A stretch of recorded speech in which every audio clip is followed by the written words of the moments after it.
I'm going to start with this PowerPoint presentation is something that I was part of this last summer. I had the opportunity to go to a professional development conference in New York City at the Culinary Institute of America. Actually, it's north of New York. It's in Hyde Park. But they actually have an initiative. They collaborate with the Harvard School of Public Health.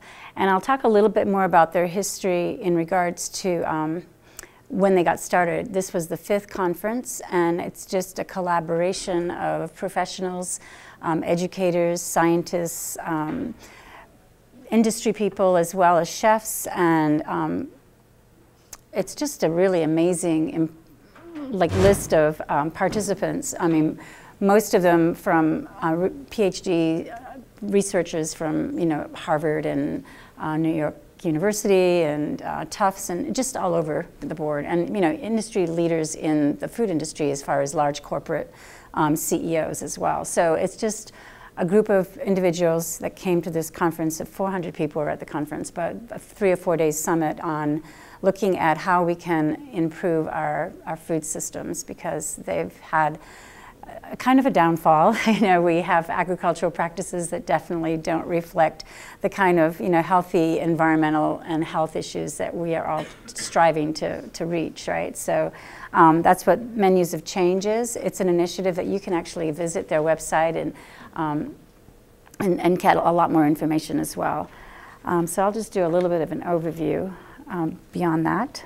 So when you think about food, I mean, it affects all of us, right? I mean, I'm a chef and I'm really passionate about it, but we all connect to food. I mean, it's the table at your family's home, and it's also, the cultural aspects, the regional aspects of where you grew up, and it always has a story to tell. And that's what I love about food, is the stories behind the ingredients and the stories behind the area that it was grown. So it's just really a link to everyone. And so basically, our vision is to focus on the health, the communities, and of course our planet, as far as the environmental issues that we're facing today in this century. So our food choices really express those things. They can express those concerns.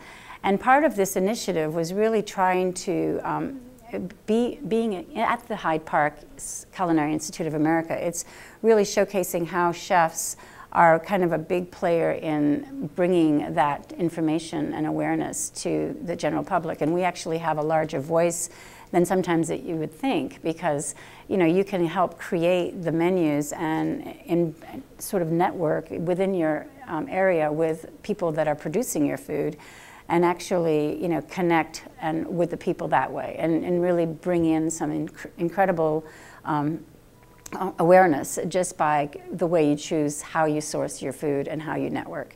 And so that voice was really prevalent in this conference. The other thing this conference talked about, the choices that shape our health of our planet, but also I've done a lot of climate change research as well. I was really interested in that.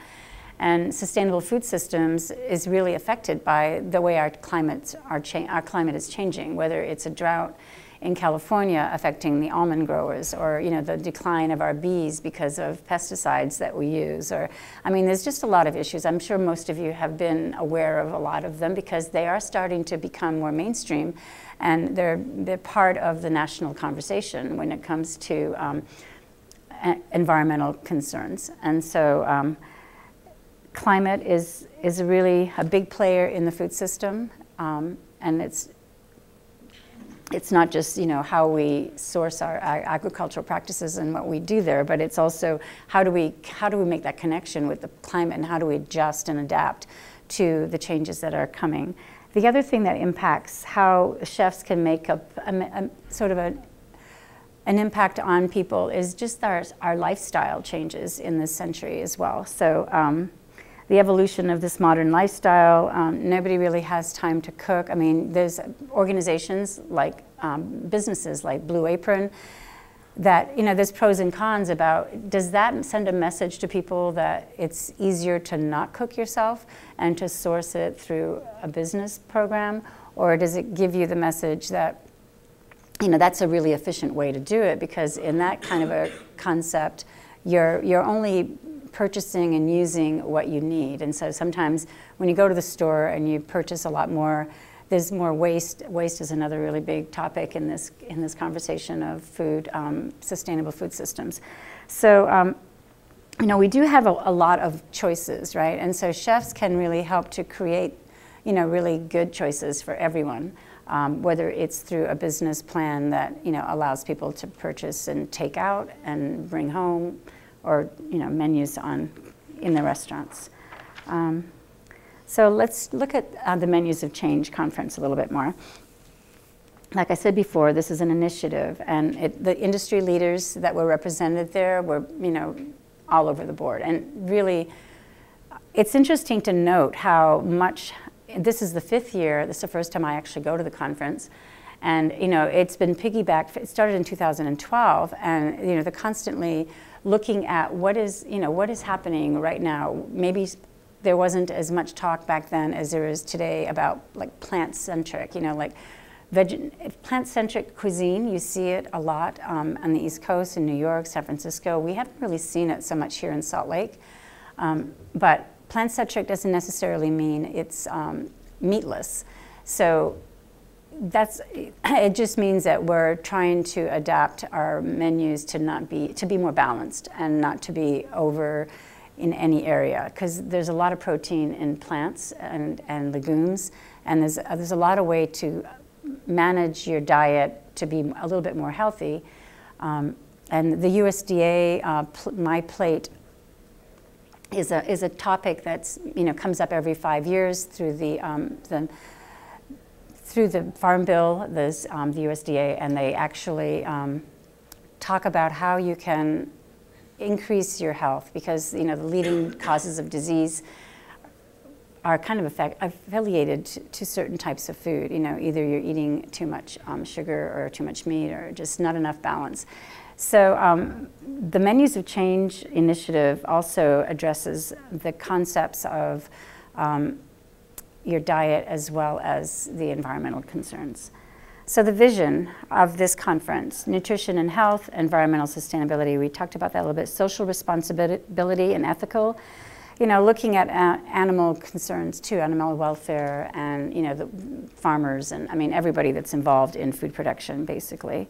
And what about the future of food and healthy, sustainable, and delicious ways of preparing it? I'm going to skip through some of these slides. These are just some of the photos of the reports that you can actually access online. They have these executive summaries that kind of showcase each and every summit that what they focused on. This particular summit was really focused on plant-centric cuisine. And so a lot of the chefs that were there were discussing, you know, the pros and cons between how do you market that? How do you make that something that people are really interested in, making a shift and a change in how they perceive their food. So it is a pretty large business, and surprisingly, a lot of innovators that started out, I mean, there's always that low-lying fruit where you get the people that are going to buy into it because they're interested in it, they're passionate about food, and they have a way of enjoying those things. But then, you know, how do you reach institutions? How do you reach schools? And how do you reach the larger corporations like McDonald's and, you know, large? They have deep pockets in Washington. You know, the lobbyists that support agricultural practices as they are. And I'm not a vegetarian by any means, but I mean, I think, you know, the way we have practiced, you know, large-scale production has certainly affected, you know, the beef industry, the poultry industry, you know, the agricultural industry. So they all kind of practice that same of large, bigger, better, faster, and, you know, technology does have its place and can be used to benefit us as well on just a different way of doing business. And there were quite a few of the large corporate leaders in this conference as well that were ready to make a change. I mean, it's not like if they don't, they might, you know, lose some of their business. I mean, you see McDonald's, you know, starting out with healthier, and you see other fast food chains, healthier approaches to how you eat your food, right? And it's just the next level of, it's a large thing to tackle because there's so many caveats. I mean, it's just too big to think about it as in a large scale, except for small pockets. It's a small process, and you just start to move into that area of thinking and bring awareness and education. The Cross-Disciplinary Council, they talk about it here in this particular one, Scientific and Technical Advisory Council. And they also had the Business Leadership Council. So like I said, they were represented from all industries. They also tied it into the dietary guidelines for Americans, which the 2015-2021 does really lean on a more balanced plate, right? I mean, you've probably seen that where they actually request that as a society, here in the U.S., we definitely eat more meat than most other cultural societies around the world. So, and that is actually amazing to see that in the dietary guidelines of the USDA to showcase that, meat should basically take a little bit of a back seat.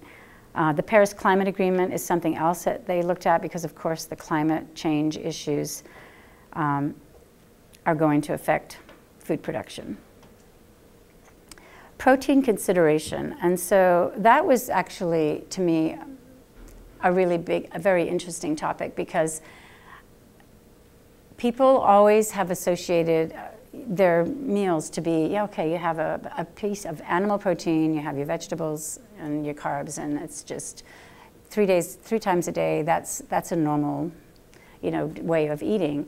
And now there's so many more unique things that are becoming available, right? I mean, just in the way of grains, people are becoming more aware of quinoa and other legumes that have high protein count. And so you don't necessarily get all of your protein necessarily just from meat.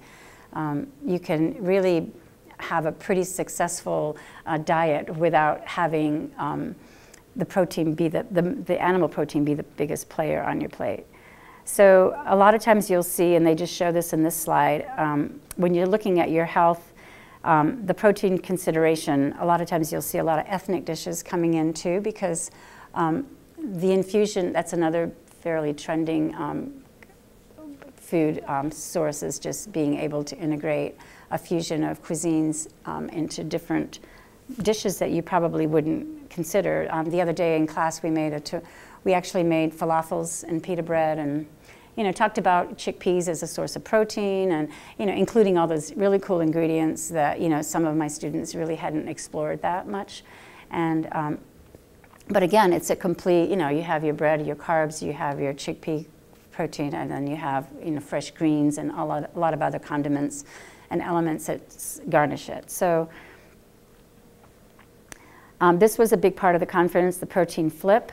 Plant-forward menus, and you actually see that, and also including mushrooms in a burger, so you're not using 100% ground beef. There are actually restaurants in the Midwest that are starting, fast food chains that have started to do that, maybe 30% mushrooms and 60% beef. The thing is with animal protein, the effect on the environment is a little bit higher than it is for plant-based.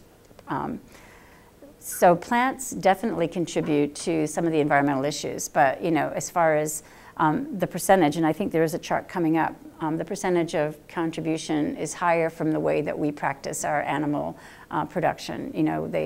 Cows give off a lot of methane. We don't really have, we feed them corn.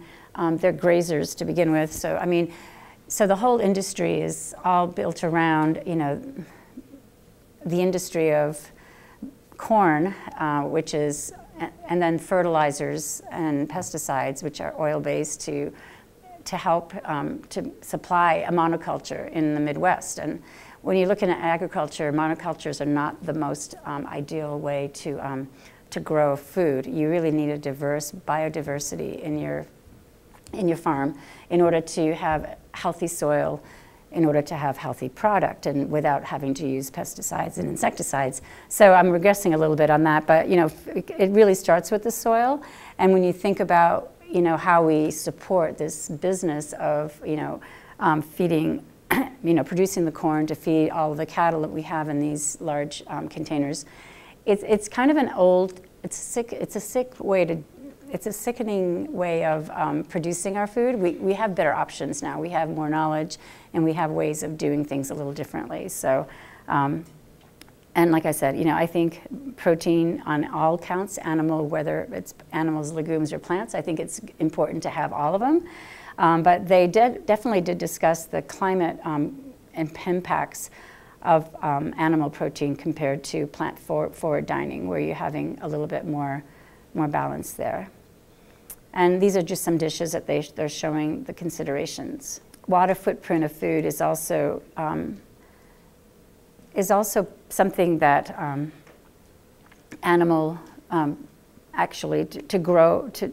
I wish I could bring this chart up a little higher, but it basically will show you, I think I have it somewhere else on my computer, but it basically shows you which plants or which animals how much water it takes to grow certain things. And again, for beef, this is for a 3-ounce portion of beef, 320, compared to something that's green or. So you can see that if we're looking at climate changes where drought is going to affect our Midwest or our California, where most of our food is grown, it's going to impact the cost of our food. It's going to impact.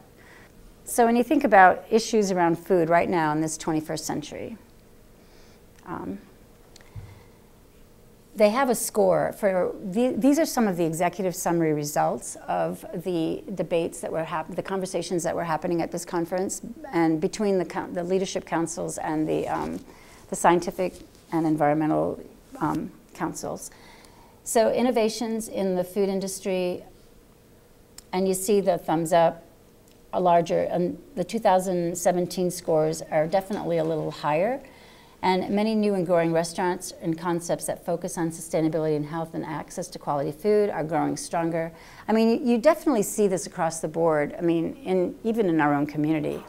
I've lived here for about 25 years now, I think. And at first, when I first moved out here, there was quite a few, there was a lot of agriculture happening. How many of you are from here? So, yeah, so I mean, the whole south part, where we are here, I actually live in the northern part of the valley, but traveling down here and going south, it used to be all agriculture. So you see that we've lost a lot, even in this short period, a couple of decades here in Utah, but the movement to kind of hold on to those practices and keeping the space available and not turning into an LA or a place where, you'll have to think about aquaponics and in regards to vertical growing in cities that don't have access to land. And excuse me, our city government has done quite a bit. The Salt Lake City Mayor's Office has really helped to initiate a lot of small plot gardens for communities that want to grow their own food in places where they don't have access as much. So, there's a lot of room for improvement, and it is a slow process, but it's happening even in our community, and it's definitely happening across the board. When it comes to supply chain. So transparency in supply chain is another really important topic when you're looking at labels and you're looking at how you network and how you purchase and source your food. But restaurant suppliers are starting to think about sustainable sources because, chefs and people are starting to make, requests about that.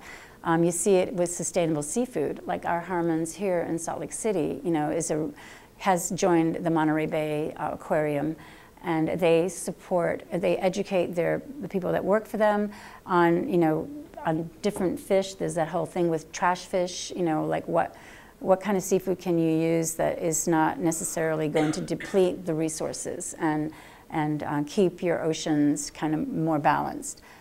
So, you see it in communities, you see it in restaurants, you see it at schools. Yeah, the chef's influence on consumer attitudes. Yeah, we've talked about that a little bit already.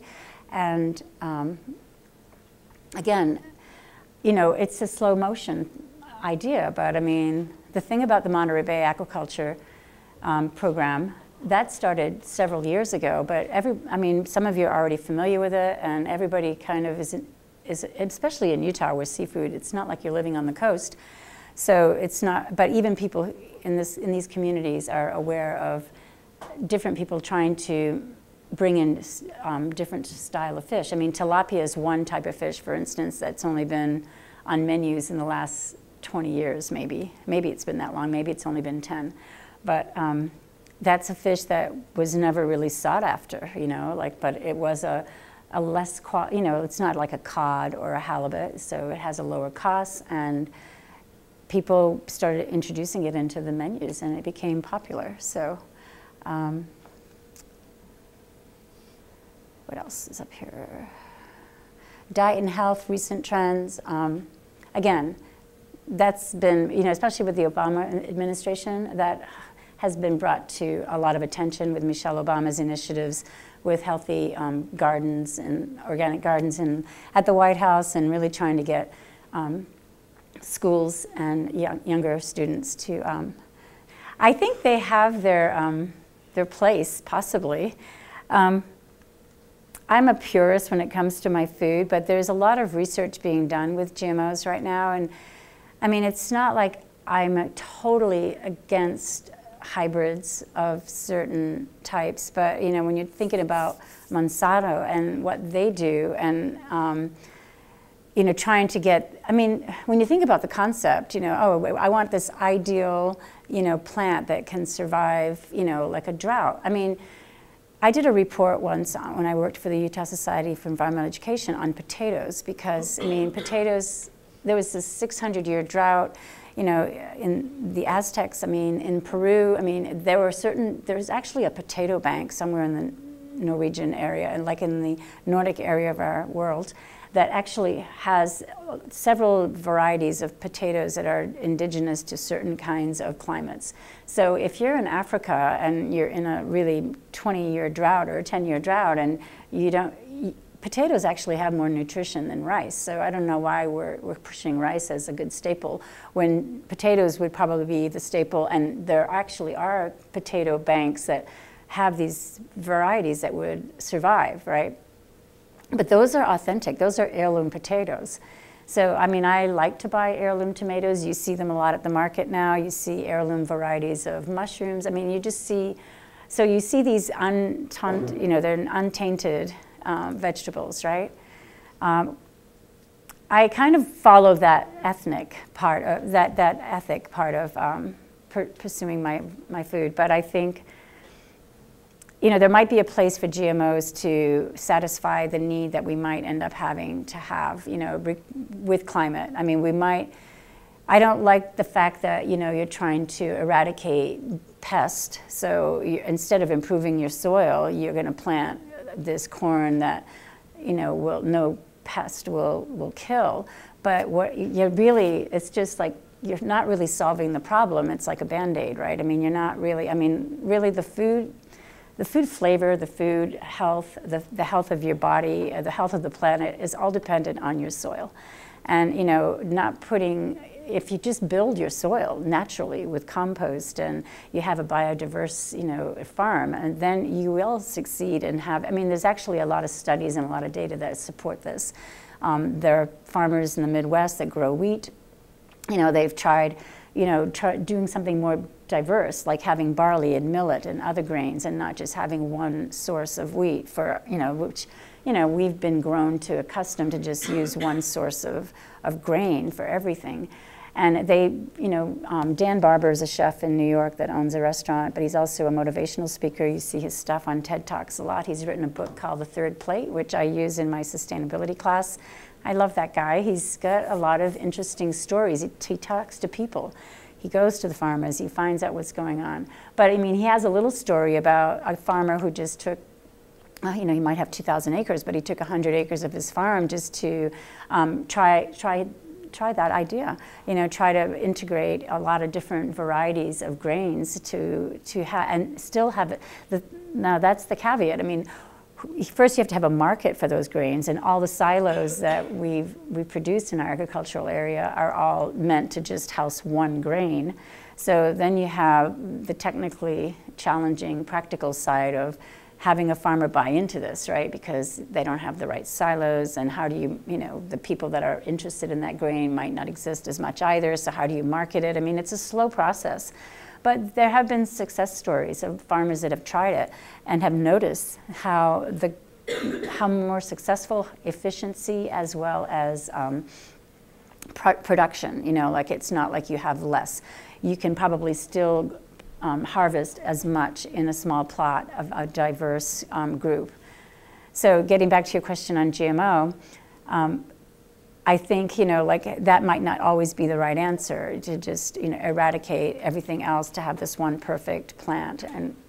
And maybe, if we're forced to, grow things that have its most unique qualities retained, then it might find a place that it's beneficial.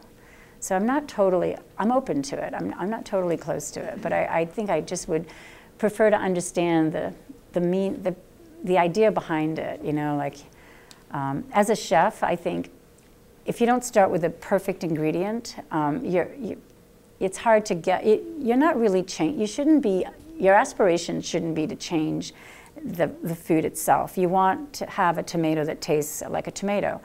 You can enhance the flavor of the tomato, this beautiful tomato, by adding additional things to it, but you don't want to remove the essence of that tomato. Or there's a story, Matsumoto, who's in the 50s, he was a peach farmer in California that had this thing with peaches, that he had these white peaches and they were beautiful and perfect, and he was organic, and it was 3 generations of family. But the industry was like, no, we need to harvest them sooner because they gas them, they transport them thousands of miles, and so you need to make sure that they can last and not get bruised. And everybody wants a red, beautiful peach. Nobody cares about this white peach. We don't care how beautiful it tastes, how wonderful it tastes. So he was losing the battle, because the market wasn't there for his incredible peach. So, I mean, I think, listening to the stories, sometimes you kind of want to appreciate, food for what it is, and try not to change it too much, and try to source, closer to the farmers that are working in your area, because that's what I try to teach in my sustainability class. Well, you're talking to the wrong person. No, actually, my path has been diverse. Like I started out not in culinary initially, but sometimes, you're not quite sure that culinary is your calling. I mean, I was always really interested in food, but I was a PE major and I played college basketball, and I did all of that for a couple of years, and then I decided to become a chef and went the back door, more or less, just working with chefs and interning and just seeing what I liked. And I think, that's a good place to start. If you're in a program here and you're not quite sure it's the right fit for you, go explore and talk to people in the areas of your interest. It doesn't have to necessarily just be the culinary, but I mean, whatever your path is. And then, start working. A lot of the students I have at the Miller campus do have, they hold jobs, they have families. Some of them have had degrees in biology and decided to just change path. I went to culinary school before I worked on my master's in geography, but I did flip over. I worked for Utah Geological Survey, did climate studies, and it's kind of 2 different sides of my brain, with my food and then my science, but now I'm looking at sustainable food systems, and they actually come together. So the path you're on might not necessarily be the wrong path if you're in business, especially. There's so much to know about for marketing and business purposes. I mean, it might be a really good fit for you. If you're interested in food, then I would just start to explore that avenue. But there's a lot of, food doesn't mean you have to be, that crazy person splattered all over the wall running the line for 150 breakfasts at 6 a.m., which I was once, but I'm not that person anymore. But you don't have to be that person. You could be a photographer, a food photographer, or a writer or journalist, a food journalist. Or you could be more involved with, education.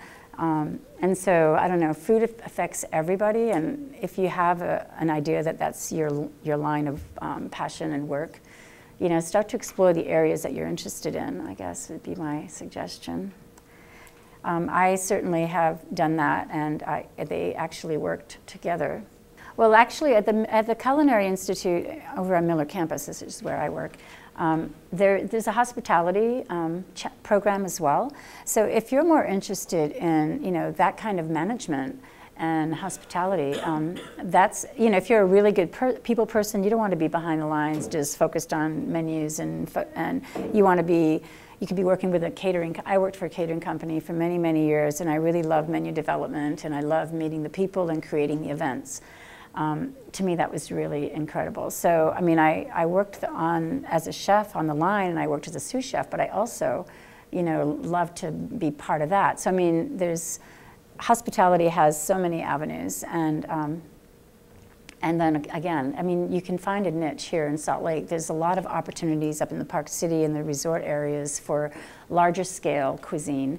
And then there's so many new restaurants that are, you know, moving into the area that are just small, very focused, local, small, and that's your passion too. I mean, there's some really good chefs coming. I mean, we have a lot of our chefs working for like Handel or Pago, or just some of the smaller, Table X, I mean, some of the smaller restaurants here in the Valley. Then we have people that go up to Sundance and, you know, they network up there with some of the chefs and get really good positions with Canyons and Goldener Hirsch and Steins, which actually I worked at Stein Eriksen for a while in my first jobs here in Salt Lake. Well, everybody talks about passion, you know, they have passion for food, and that's really good, but I tell you, it's not an easy industry. You have to have really strong work ethics. So I think passion is good, but that kind of fades out after, not that it would ever fade out, but I mean, you have to have it linked in with something else. So you have to be a really team player, you know, you're working in small, so if you know yourself well enough, you know, to know that you're flexible, you know, you want to be a part of a team and you're working together. And, you know, in the industry, you're working side by side, small places, fast pace, and, you know, people don't show up, you know, you're asked to come in. I mean, in almost any industry, but specifically in this industry of food, restaurants. I'd say tips is just try to stay open, be flexible, and know that you're going to be working a lot. So working hard, but I mean, working hard is what you do to be successful in any field, right? I mean, but I think sometimes you think, well, I've got the passion and I want to go open my own place and it's going to be everything I want it to be, but there's always, you know, sacrifices you need to make. The hours are not the best, right? I mean, if you have a spot in your life right now that you can be flexible with hours, this is a good time for you to explore, because people need people like you that are willing to work the hours that some people with families and commitments can't work. So, yeah, that's a good question. So I just started this course just opened up a few semesters ago. So anyway, I've been teaching it. I'm still developing the curriculum on it. I actually brought one of the books with me because when I went to the certification at the University of Vermont, there were 20 of us from all over the country, Canada, Alaska, Texas, I mean, everywhere, actually 22. It was an online course, but then we were also in Vermont. And Daryl Benjamin and Lyndon Verkler are both faculty at the Culinary Institute of Vermont up in Burlington. So they're both faculty there, but they were also, and they wrote this book it's called Farm to Table, The Essential Guide to Sustainable Food Systems for Students, Professionals, and Consumers. So this does talk, the thing that I love about this book is that it gives you perspective from a chef's perspective as well, because they both, their faculty, one is a chef. So the first section of the book will discuss, and we use this book for our text as one of our texts, the environmental costs of industrial agriculture, the human costs beyond monoculture. It looks at GMOs. It looks at the future of farming, and then, you know, all of the alternatives with livestock, dairy, you know, seafood, all of those things. But then the second part of the book also addresses, you know, the farm to table movement and, you know, green restaurant practices and how farm to school, and how do you market and how do you take it to that next step as a chef. So this is a really good resource. We focus on national trends, we focus on local. We also have our own garden, and so we're developing that, and we do winter gardening, and we just built these tunnels And we actually have a small little greenhouse that produced quite a bit of greens, winter greens last winter, and microgreens that we use in our kitchens. So throughout the summer, we had heirloom tomatoes. It's all organic. We do composting.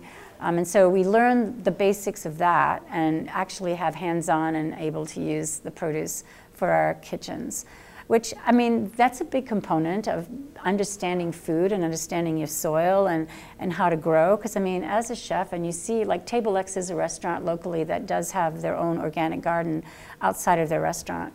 And there are 3 chefs. So, I mean, people are starting to want, even if it's just a small little herb garden that grows microgreens and herbs for your restaurant, you'll save a lot of money. And so, I think understanding the agricultural side of it, learning how to garden, and then the farm-to-table movement itself on a national scale. And then we also have a book written by Fred Montague. He was a biology professor at the university for 40 years. He's retired now, but I did TA his organic gardening class, and I helped develop some of the gardens up at the U and the compost project up there, and when I was up there. Like I'm an older student, I always love to learn, so I mean, I finished my work up there in 2009, so it wasn't that long ago. But anyway, he has an incredible book. It's all hand penned. I should have brought that one. I mean, it took him 6 years to write it. It's basically a philosophy of how to live, because it's it's really how to manage your life, how you learn how to take care of your body and your environment by the way you eat. It's kind of an interesting. I love his book, but it has a lot of good techniques in there. Yeah. It's called, okay, hold on. I know, I have a hand-signed copy, and I worked with him for 2 years, so let me think. It's called The Ecological Approach to Gardening. And so he lives off the grid up in Camas. He's not on campus anymore, but he has it's called Black Ink Press. And you can just go to his website, Black Ink Press, and order it from the website. I don't think I've seen it at any bookstores or anything, except for maybe the school bookstore, because I actually did, yeah, he gave us a bunch of copies. I think he does supply us for our class, so. But go to the Black Ink Press, yeah. I mean, this is, again, chefs taking a leadership position in the key issues. So transparency, clean ingredients, what's next for protein. So basically, know your food, your supply chain, but I mean, as an individual living in a community, you don't have to be a chef to really want to engage in this. And I know there's another garden here on campus, and I've spoken to Sean. We've collaborated a little bit. He let us use the rototiller because he's with the Thane Center, and there is this, I guess you guys can actually use this garden to grow food. I think it's part of, if you're interested in this campus, I mean, we still don't even have our drip system in. We're actually just getting funding approved for our drip system. So we're still pretty young and archaic, and we have to hand water right now, or we have a system that just, the water's turned off for winter, so we have to hand water through our winter season. So it's not like we have this really cool drip system and all elevated. You go to the CIA in Hyde Park, and their organic gardening is, they have it spread out all over campus, and I do have photos of that, but it's incredible. The University of Utah's garden, which I started with them years ago, that's doing well too. So it's just a process, and ours produces what we need, and the students are part of making it grow. And I think you actually have access to one here as well. So, so this, again, just looks at the sourcing of food, increasing our ability to see our supply chains, share information. The stories and the networking is a big part of the culture of food, I think. And then there's all the policy and the politics. So I mean, if you are interested in policy, there's plenty of room to explore food avenues with that as well. I mean, we could use some really good people in those areas. We do cover some policy in that class as well, because it's part of understanding the obstacles and the limits that we're facing. And I think, as individuals in your community and as chefs, we all need to be more proactive with things that are going to affect us down the road. Yeah, I think, that's pretty much all I have for you guys today. As far as what's next, plant-centric, you can Google that and see what else is happening. there was just one slide at the end I wanted to show you. Oh, this goes into a little bit more on the animal welfare issues. Here's our justification. So these are some of the issues that we're actually still needing to address. Low carbon dining, plant forward approaches to help to reduce the climate impact. So, and food safety, that's another concern. And waste. I don't know if any of you have heard about Anthony Bourdain as a chef. He travels around the world. He has a new movie out called Wasted, yeah. I'll be showing it to my sustainability class next week, but it's really a big concern with how much food we waste in our country. So there's a lot of things happening, especially with water as well, drought. And these are trends that can be reflected if you just try to make a conscious effort to get more education and more awareness on it. We talked a little bit about fish and seafood, animal welfare. So people that are the big money people, the people that are investing are starting to, I mean, this is another thing that I noticed at the conference. Those people they're buying into it because they really have no choice. It is the next generation of how we are going to be successful at food production. So, I mean, getting as much information as you can is imperative. And, even people, big CEOs of large corporations realize that they will miss the boat too if they don't start. And they're the players that have the financing to actually help move this forward. So, and it is really cool to see that, like at the talk and see these large corporate leaders be in on it. Because we're talking not that many decades ago, it was just a fad that nobody was really paying attention to.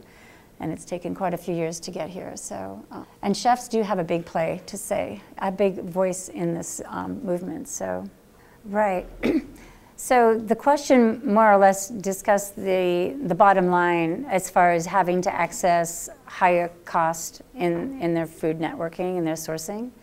Yeah, and that is a concern. And I say to young chefs right now that is starting out, I mean, even if you can only dedicate 20% of your budget, make a difference somehow, like it is, because eventually what that will do is lower the costs. The more people are involved and engaged in this movement, then the costs will be able to be reduced. And there are, I know we have subsidies for for farmers, and they always say, well, we can't really afford to go organic because you need to let your fields lay fallow for a while, and then for I think 3 years, and then there's the whole process of startup, and they just can't afford it. It's out of their realm. But I mean, why can't we have more opportunities for farmers to have subsidies that support moving in that direction? And actually there are, I think nationally, I need to look this up, but I think there are some new subsidies being offered and available to farmers who are starting to do that transition. So, I mean, it took 50 years ago, we weren't in the same dilemma. I mean, this is a fairly new industry when you're talking about, where we came from. I mean, my father, who's 89, his father, I remember my grandfather clamming and fishing, and he had a farm, and we got our eggs from him, and so it hasn't been that many generations removed that we live that kind of lifestyle. So we just need to stop, observe, back up a little bit, and try to buy in when you can, and see the dollars start to make sense. Yeah, right, because if you're seed, we try to, the goal for chefs, I mean, not every chef in my program wants to be a farmer either, like some of them are going, oh, we have to go out in the garden again, and yeah, you do, it's like, but I mean, that's okay, you don't have to be a farmer, but we'd like to be able to have them have access to what their production is. And so we want to teach them how to harvest. We put up food. We'll bring in a lot of heirlooms of the tomatoes and preserve them and make chutneys with some of the peppers and relishes and things like that. So there's a two-way. You're gardening, but then you're actually using and able to store and learn the techniques of harvesting and holding up. So, yeah. All right. Well, thank you for having me.